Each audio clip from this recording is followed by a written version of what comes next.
Okay, here are the solutions for the mock exam for compound interest.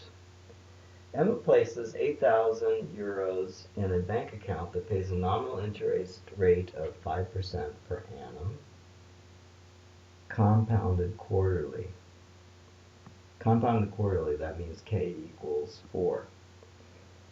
Calculate the amount of money Emma would have in her account after 15 years.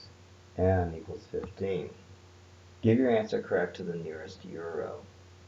Okay, normally for finance problems in math studies, you are going to give 2 decimal places, but here they say nearest euro, so you're going to round it.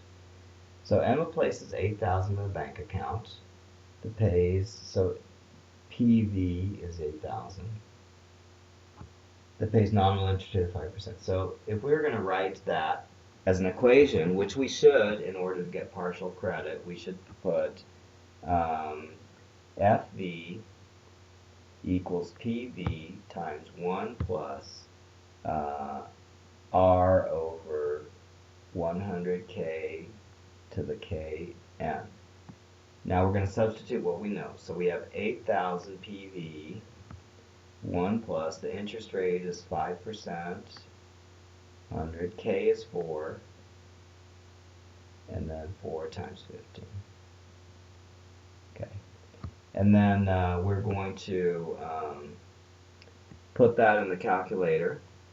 So instead of, for N, we're going to put 15. I, we're going to put 5. PV, we're going to put negative 8,000. Remember that the calculator needs PV to be negative and FV to be positive. C over Y is the same thing as K. How many times per year do we compound? Don't get that mixed up with the number of months. Number of months, quarterly would be 3, but we're talking about how many times are we going to compound per year, which would be 4 times for quarterly. Then we'll go up to FV, and then we'll do alpha, enter, and we'll get 16,857. And then we're just going to not put .45 because it says to the nearest euro. Okay. B.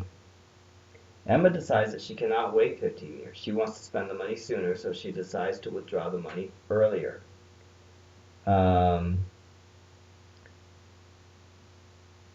There is 9,058.17 in her account when she withdraws.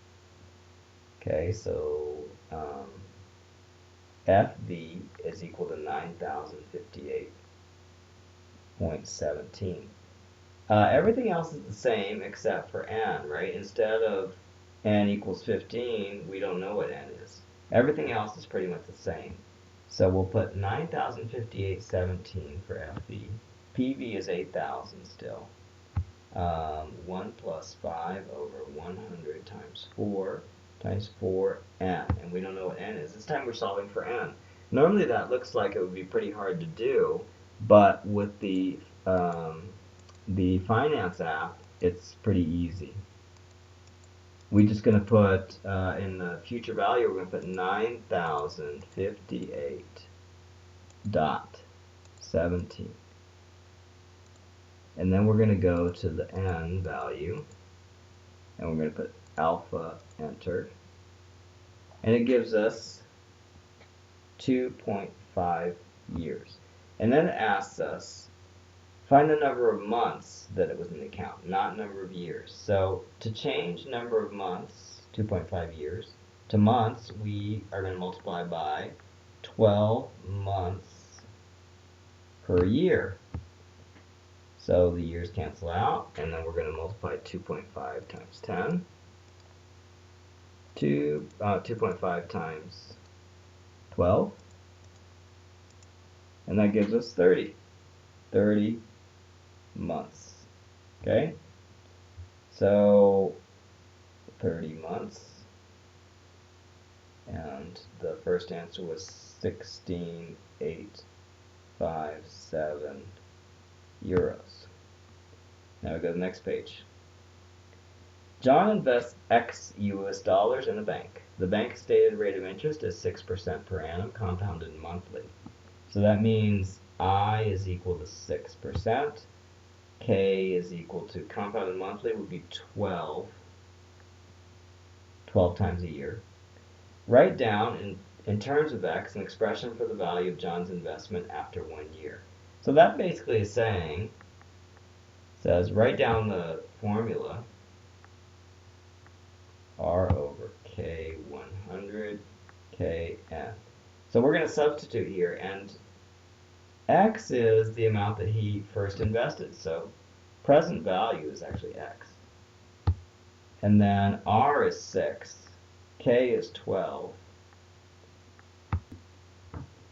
And then K up here is 12, and N is 1. So if we simplify this, we would get, let's see, we'd have 1 plus 1 over 200 to the 12th. We could put that in our calculator. So 1 plus 1 over 200 to the 12th is 1.0617. And then that's the answer for A. Then B, it says, what rate of interest when compounded annually instead of monthly will give the same value of John's investment as in part A? Give your answer to create 3 significant figures. So this is a different problem than normal. So basically what it's saying is, okay, instead of R equals 6 and K equals 12, how about if R equals question mark and K equals 1? Can you get this rate of return? Let's see. We're going to set then this, the future value, equal to this new equation, which is going to be X also, and 1 plus R over K to the Kn, which would just be 1. Okay. Now we're going to simplify this. We're going to cross out the x's because we don't need those. And then